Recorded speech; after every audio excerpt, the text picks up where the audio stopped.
Hello guys, current affairs funda में आप सभी का स्वागत है। मैं हूं आपके साथ अभिषेक शर्मा और आज के इस वीडियो सेशन में हम 31 जनवरी तक के सभी इंपॉर्टेंट करंट अफेयर्स कवर करने वाले हैं। हमेशा की तरह आप इस वीडियो को अंत तक जरूर देखिएगा। आज भी आपको काफ़ी कुछ जानने के लिए मिलेगा। सेशन की शुरुआत हमेशा की तरह क्वेश्चन ऑफ द डे से करेंगे, जिसका आंसर आपको अभी कॉमेंट बॉक्स में करना है। पूछ रहे हैं, मार्क रुटे किस संगठन के महासचिव हैं? Mark Rutte is the secretary general of which organisation? Options हैं NATO, United Nations, European Union या फिर वर्ल्ड इकोनॉमिक फोरम। जल्दी से आंसर कर दीजिए, फिर हम आगे बढ़ते हैं। और इस वीडियो सेशन के लिए आप पीडीएफ चाहते हैं तो करंट अफेयर्स फंडा का वरीय मेंबरशिप प्लान आप ज्वाइन कर सकते हैं, जिसका लिंक वीडियो के डिस्क्रिप्शन में या फिर फर्स्ट कमेंट में दिया गया है। उस लिंक पर क्लिक कीजिए, ऐप को इंस्टॉल कीजिए। लॉगिन करने के बाद आप न केवल इस वीडियो सेशन का बल्कि जितने भी हमारे डेली, वीकली या फिर मंथली करंट अफेयर सेशंस होते हैं, सभी की पीडीएफ्स प्राप्त कर पाएंगे। फिलहाल इसका आंसर कर दीजिए, फिर आगे बढ़ते हैं।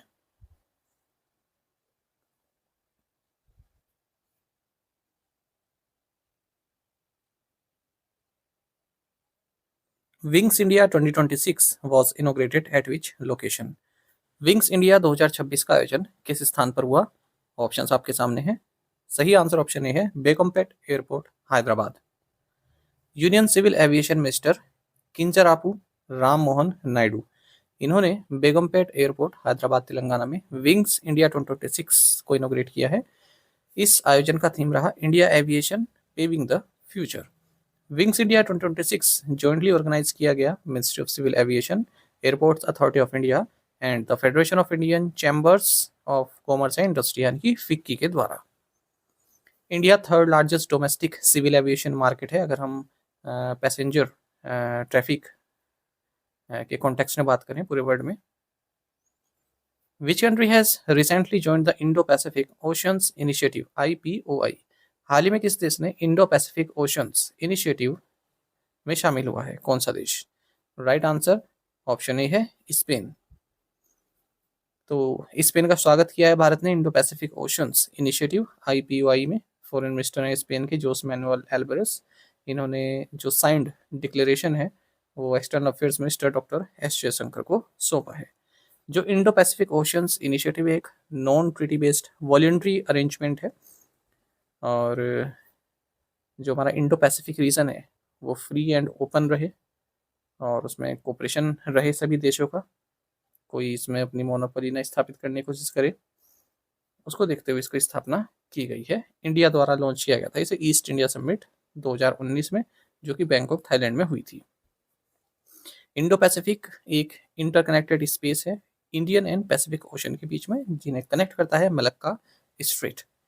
और more than half of the world population इस एरिया में रहती है। 2/3 ग्लोबल इकोनॉमी कंप्राइज करती है। On which state is martyrs day observe nationally in India? Bharat में शहीद दिवस राष्ट्रीय स्तर पर कब मनाया जाता है? राइट आंसर ऑप्शन सी है, 30 जनवरी। मार्टियर्स डे या आप कहें सर्वोदय डे या फिर शहीद दिवस, भारत में जो शहीद हुए हैं उनके सम्मान में मनाया जाता है। और इसी दिन 30 जनवरी को महात्मा गांधी को भी असैसिनेट किया गया था 1948 में नाथूराम गोडसे द्वारा। तो उनकी डेथ एनिवर्सरी होती है महात्मा गांधी की। और शहीद दिवस की जो सेरेमनीज हैं ये सेंट्रल घाट में मनाई जाती है। महात्मा गांधी को श्रद्धांजलि दी जाती है, उनकी समाधि है ना राजघाट में, यमुना रिवर के तट पर, दिल्ली में। What is the theme of world leprosy day 2026? विश्व कुष्ठ रोग दिवस 2026 का विषय क्या है? राइट आंसर ऑप्शन डी है, leprosy is curable, the real challenge is stigma. World leprosy day ये हर साल मनाया जाता है जनवरी के लास्ट संडे को, और भारत में 30 जनवरी को मनाया जाता है महात्मा गांधी की डेथ एनिवर्सरी को। तो ये डेट चूज की गई थी फ्रेंच ह्यूमैनिटेरियन राउल फ्लेरियो द्वारा, महात्मा गांधी को एक तरह की ट्रिब्यूट देने के लिए। महात्मा गांधी जो लेप्रोसिस अफेक्टेड पीपल थे उनके लिए काफ़ी काफ़ी सम्मान था उनके प्रति, और उनके विकास के लिए भी उन्होंने कई बार आवाज़ उठाई। 1954 से इस डे की शुरुआत हुई। लेप्रोसी को हम हैंसेंस डिजीज भी कहते हैं। एक क्रोनिक क्यूरेबल इन्फेक्शियस डिजीज है, माइकोबैक्टीरियम लेप्रा बैक्टीरिया द्वारा होती है। Skin, nerves, eyes, respiratory, mucosa इन सभी को इफेक्ट करती है। 2026 में वर्ल्ड लेप्रोसी डे 2026 मनाया गया 25 जनवरी को, लास्ट संडे ही था जनवरी का, और भारत में हमने 30 जनवरी को मनाया है। तो लेप्रोसी क्यूरेबल है, और रियल चैलेंजेस का जो थीम है इसका ये है, leprosy is curable, the real challenge is stigma. National Shipbuilding and Heavy Industries Park, Tamil Nadu, has been formed as a joint venture between VOC Port and SIPCOT. Option A right answer. Tamil Nadu में राष्ट्रीय जहाज निर्माण और भारी उद्योग park का गठन VOC park and SIPCOT के बीच संयुक्त उद्यम के रूप में किया गया है। तो थी गवर्नमेंट ऑफ इंडिया की शिप बिल्डिंग डेवलपमेंट स्कीम है, उसके लिए first special purpose vehicle national ship building and heavy industries park Tamil Nadu की स्थापना की जा रही है 50-50 जॉइंट वेंचर के रूप में VOC port government of India and SIPCOT government of Tamil Nadu के बीच में। टोटल इसका जो आउटले है बजट है वो 19,989 करोड़ रुपीस का है। Which organization signed a letter of intent with Akasha Air to explore the future supply of sustainable aviation fuel? इस कंपनी ने सतत विमानन ईंधन की भविष्य की आपूर्ति की संभावना को पता लगाने के लिए आकाशा एयर के साथ आशय पत्र पर हस्ताक्षर किए हैं। राइट आंसर ऑप्शन डी है Indian oil corporation. Indian oil corporation ने लेटर ऑफ इंटेंट साइन किए आकाशा एयर के साथ, जो सस्टेनेबल एविएशन फ्यूल है उसे किस तरह से फ्यूचर सप्लाई की जा सके उससे संबंधित एक फ्रेमवर्क इस्टेब्लिश किया गया है दोनों ही कंपनीज के बीच में, ताकि सस्टेनेबल एविएशन फ्यूल आकाश एयर को प्रोवाइड किया जा सके। सस्टेनेबल एविएशन फ्यूल एक जो फ्यूल है, ठीक है, ये ग्रीन हाउस गैस एमिशन को रिड्यूस करने में सहायक रहती है, ऐसा फ्यूल है ये। Which mineral has been notified as a critical and strategic mineral by the government of India? Bharat सरकार द्वारा किस खनिज को महत्वपूर्ण और रणनीतिक खनिज के रूप में अधिसूचित किया गया है? राइट आंसर ऑप्शन डी है coking coal. Government of India ने कोकिंग कोल को क्रिटिकल एंड स्ट्रेटेजिक मिनरल घोषित किया है under mines and minerals development regulations act 1957 के तहत। तो भारत में 37.37 billion ton coking coal resources हैं, जो कि झारखंड में है प्राइमरली, फिर मध्य प्रदेश, वेस्ट बंगाल, छत्तीसगढ़ में भी हैं। हालांकि हम आयात करते हैं इसका, क्योंकि 95% ऑफ कोकिंग कोल रिक्वायरमेंट जो हमारा है स्टील सेक्टर का, वो हम इम्पोर्ट से ही पूरा करते हैं। तो सेंट्रल गवर्नमेंट ने यहाँ पर कुछ चेंजेस किए हैं, आप पढ़ सकते हैं। Krishnamurthy Tandon school of artificial intelligence will be established as which IIM? Krishnamurthy Tandon school of artificial intelligence की स्थापना किस IIM में होगी? राइट आंसर ऑप्शन डी है IIM अहमदाबाद। तो PIB में कवर था ये news. Indian institute of management Ahmedabad ने मेमोरेंडम ऑफ अंडरस्टैंडिंग साइन किए हैं मिस चंद्रिका कृष्णमूर्ति टंडन और मिस्टर रंजन टंडन के साथ, ताकि IIM अहमदाबाद में Krishnamurthy Tandon school of artificial intelligence की स्थापना की जा सके। ठीक है, 100 करोड़ रुपीस का यहाँ पर योगदान दिया जाएगा चंद्रिका कृष्णमूर्ति टंडन द्वारा, जो कि अलुमना है IIM अहमदाबाद के। The European union and Mercosur signed a free trade agreement in which city? यूरोपीय संघ और मर्कोसुर ने किस शहर में मुक्त व्यापार समझौते पर हस्ताक्षर किए हैं? ऑप्शंस आपके सामने हैं। सही आंसर ऑप्शन सी है अशुनसियन।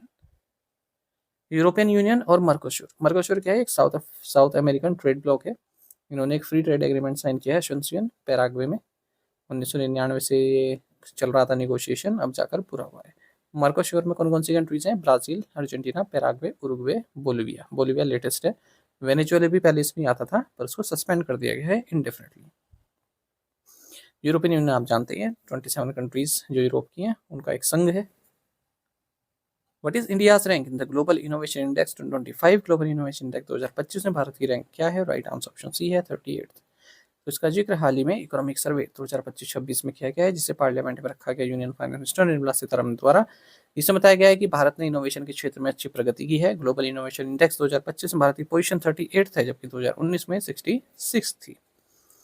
स्विट्जरलैंड इस इंडेक्स में पहली पोजीशन पर है लगातार 15वें साल। उसके बाद फिर स्वीडन आता है, USA आता है, साउथ कोरिया आता है, सिंगापुर आता है और चाइना आता है टॉप 10 में। अच्छा, 2024 में भारत ट्रेडमार्क फाइलिंग में भी चौथे नंबर पर था, पेटेंट्स के मामले में 6 नंबर पर था, इंडस्ट्रियल डिजाइन के मामले में 7th पोजीशन पर था। टू द पॉइंट क्वेश्चंस, उनके आंसर्स देख लेते हैं। Who is the CEO UIDI? Bhuvnesh Kumar. Who is the chairman UIDI? Neelkanth Mishra. The Silent Vine National Park is located in which state? Palakkad district of Kerala. What percentage of Indian export to the EU will see tariffs dropped under the India-EU FTA? 99.5%. Which state government has announced the decision to name all Gram Panchayat offices after Mahatma Gandhi? Karnataka. To the point question देखें, इनके answer आपको अभी comment box में करने हैं। What is the southernmost point of mainland India? Which is the longest river flowing entirely within India? Which former BBC journalist wrote, "No full stops in India"? He passed away this week. What is the home constituency of Maharashtra Deputy CM Ajit Pawar, who lost his life in a plane crash earlier this week? Under the newly negotiated free trade agreement with the European Union, India has given tariff concession on what % of European export। तो इन 5 questions के answer आपको comment box में करने हैं। और right side में मैंने एक स्क्रीनशॉट लगाया है, ये जो मैंने इकोनॉमिक सर्वे बनाया है, ठीक है, तो काफ़ी अच्छे से बनाया है, उसका आप एग्जांपल देख सकते हैं कि कमेंट्स आए हैं। 2 एस्पिरेंट हैं, डीके फंजोन और जेके इलेक्ट्रॉनिक सॉल्यूशन नाम से। ये 2 एस्पिरेंट ससेन ये लगातार कमेंट करते हैं, मतलब अगर मैं आपको असाइनमेंट क्वेश्चन देता हूँ तो केवल इन 2 के तो डेली आते ही हैं, औरों के भी आते हैं कभी कभी, पर ये 2 मतलब काफ़ी टाइम से रेगुलर हैं, ठीक है। तो मैं इनके उज्ज्वल भविष्य की कामना करता हूँ कि लोग जल्दी सक्सेस प्राप्त करें और आप लोग भी जल्द सक्सेस प्राप्त करें। आप लोग भी साथ दीजिए, जो असाइनमेंट क्वेश्चन होते हैं इनके आंसर करने की कोशिश क्या कीजिए। मेरा भी एक मनोबल बढ़ता है कि हाँ, आप लोग पार्टिसिपेट कर रहे हैं, मैं ऐसे ही ये क्वेश्चन नहीं ला रहा हूँ। यदि आप हमारी daily current affairs PDF, weekly PDF, monthly PDF और हर महीने के banking and economic awareness PDF चाहते हैं तो करंट अफेयर्स फंडा का 1 मेंबरशिप प्लान आप ज्वाइन कर सकते हैं, जिसका लिंक आपको वीडियो की डिस्क्रिप्शन में या फिर फर्स्ट कमेंट में मिल जाएगा। आपको बता दें, इस 1 मेंबरशिप प्लान के तहत जितना भी हमारा पीडीएफ कंटेंट है वो हम आपको 1 साल तक के लिए प्रोवाइड कराते हैं, जिसे आप डाउनलोड कर सकते हैं, प्रिंट आउट भी निकलवा सकते हैं। इसके लिए चाहे तो आप करंट अफेयर्स फंडा ऐप को यूज़ कर सकते हैं या फिर अपने लैपटॉप या सिस्टम की मदद से वेब लॉगिन भी कर सकते हैं। कोई भी आपका एग्जाम हो, बैंकिंग, एसएससी, रेलवे या फिर स्टेट पीसीएस, जहाँ पर भी जनरल अवेयरनेस या करंट अफेयर्स पूछे जाते हैं, सभी एग्जाम्स के लिए हमारा पीडीएफ कंटेंट काफ़ी यूजफुल है। इस पीडीएफ कोर्स में आपको RBI circulars, financial awareness, digital awareness, banking awareness, general economic awareness सब कुछ प्रोवाइड करा रहे हैं, वो भी 1 साल की वैलिडिटी के साथ। तो आपको करंट अफेयर्स फंडा ऐप पर मिल जाएगा कंप्लीट कोर्स।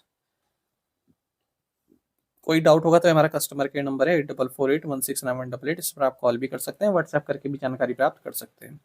तो वन स्टॉप सोल्यूशन है आपके हर एग्जाम के लिए, चाहे वो एसएससी हो, बैंक हो, रेलवे हो, स्टेट पीसीएस हो, केवल यही आपको पढ़ के जाना है करंट अफेयर्स में। बाकी हमें टेलीग्राम पर ज्वाइन कर लीजिएगा, करंट अफेयर्स फंडा नाम से हमारा टेलीग्राम चैनल है। Thank you guys.